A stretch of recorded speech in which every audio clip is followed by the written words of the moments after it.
الرحمن علم القرآن خلق الإنسان علمه البيان الشمس والقمر بحسبان والنجم والشجر يسجدان والسماء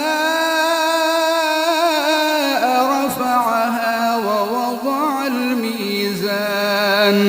ألا تطغوا في الميزان وأقيموا الوزن بالقسط ولا تخسروا الميزان والأرض وضعها للأنام فيها فاكهة والنخل ذات الأكمام